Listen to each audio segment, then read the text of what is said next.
Okay, so we're going to make some little spinach and egg little mini quiches, but I'm going to start off by cooking up some greens. So first of all I've gathered a bunch of greens from my vegetable garden. You can use any sort of greens, whether it be spinach, bok choy, anything that you like, and just loosely chop that up. I've got some warrigal greens in there, some leaves of cauliflower, broccoli, some kale, spinach, and some curry leaves.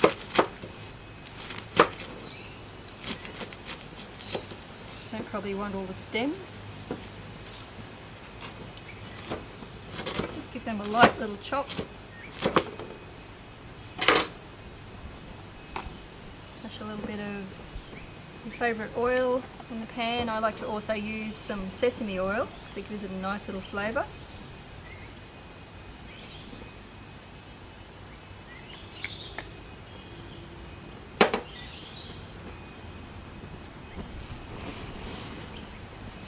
You can also have steamed greens, and you can even put some pieces of pumpkin, capsicum,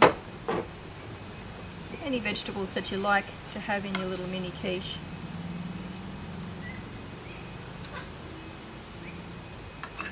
And just wilt them down.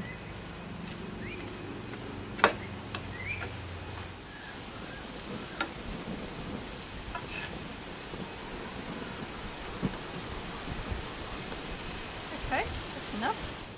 So we've cooked our greens, and so what we're going to do now is just going to load some of them into each of our little patty cases. I've actually got some silicone trays that are heart shaped, which are quite cute, but you can use obviously any sort that you like. The reason why I like these is because they don't stick to the egg.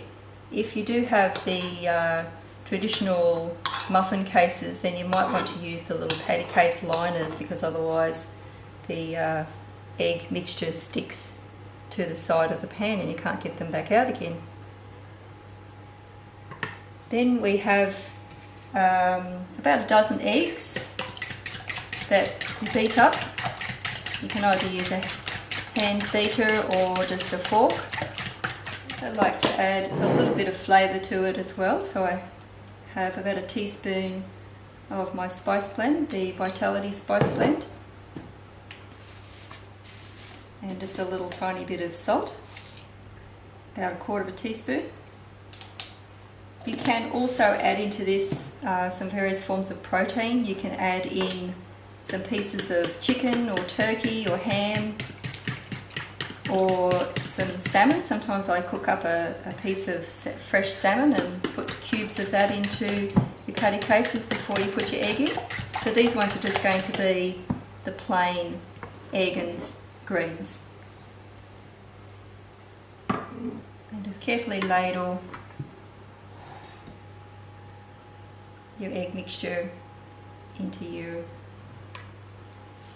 muffin moulds.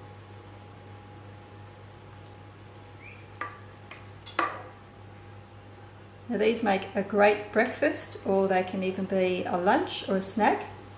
Again, they're great for kids to take to school or to take to work. You can make up a batch on the weekend and then you've got breakfast for the week.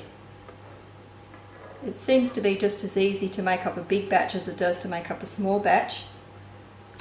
They do keep quite well, so then you can have these handy little snacks whenever you feel like having some protein without a lot of work. They go nicely with a little bit of salad as well, or some steamed veggies.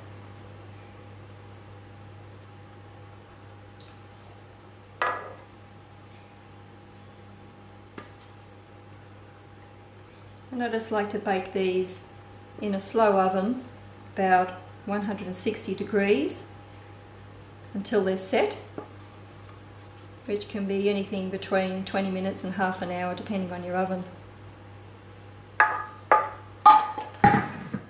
So we have our little mini spinach quiches.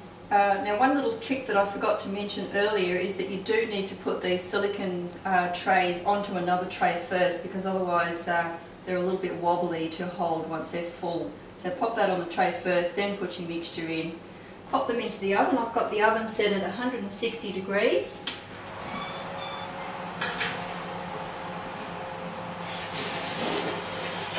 See, that's a lot easier to hold than those little wobbly silicone trays. Now the silicone trays are only good for up to 200 degrees, so it's best to have them at a low temperature, and we'll cook them until they feel nice and firm. So now we have our little mini spinach and egg quiches out of the oven, out of our little heart-shaped trays. And so there we go, ready for breakfast or snacks.